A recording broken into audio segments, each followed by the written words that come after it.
Assam school tech ইনফোলৈ আপোনালোকক পুনৰবাৰ স্বাগতম জনাইছোঁ বহুতে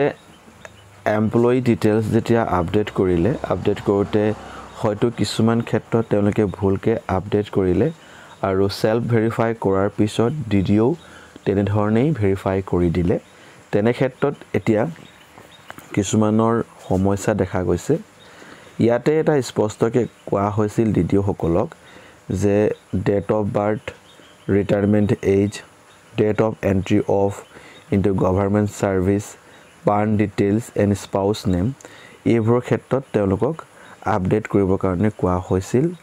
প্ৰত্যেকজন এমপ্লয়ি অলৰেডি তেওঁলোকৰ গোটেই ডিটেইলছখিনি আপডেট কৰি থৈছিল আৰু সেইমতে ডিডিও সকলে 30 জুনৰ ভিতৰত অৰ্থাৎ 2024 30 জুনৰ ভিতৰত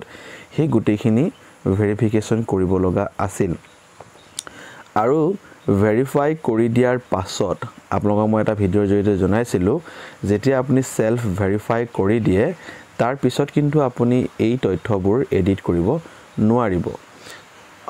যদি ডিডিও জনে ভেৰিফাই কৰা নাই তেতিয়া হলে হয়তো আপুনি হেতু এডিট কৰি ল'ব পাৰে যদি কেনেবাকে ডিডিও জনে এপ্ৰুভ কৰি দিলে তেতিয়া হলে আপুনি দুটামান কাম কৰিব পাৰে আপুনি সাপোৰ্ট টিমৰ টোল ফ্ৰী নাম্বাৰটো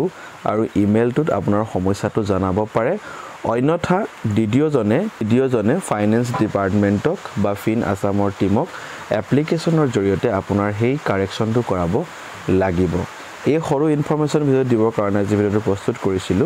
ভিডিওটো ভাল পালে প্লিজ লাইক শেয়াৰ কমেন্ট কৰি দিয়ক ভিডিওটো সম্পূৰ্ণ চাই অশেষ ধন্যবাদ থ্যাংক ইউ ফৰ ওয়াচিং